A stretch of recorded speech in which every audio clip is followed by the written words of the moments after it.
Hello mga kainay! Long time no budol! Hinanapan ko na naman ng solusyon si Daddy. Nakatiwangwang at pakalat-kalat lang kasi yung butter namin sa ref. Kaya bumili na ako ng butter storage box. At hindi lang siya storage box, cutting box pa nga.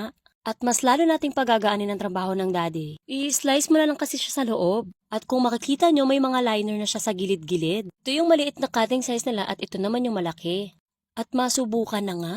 Una na akong nag-slice dito sa gilid na maliliit yung space. Medyo hirap pa ako kasi medyo matigas yung butter. At nung nakat ko na siya, inulit ko lang para magkahiwa-hiwalay na rin. At hanggang gitna nga lang muna yung hiniwa ko. At dito naman tayo sa malalaking space.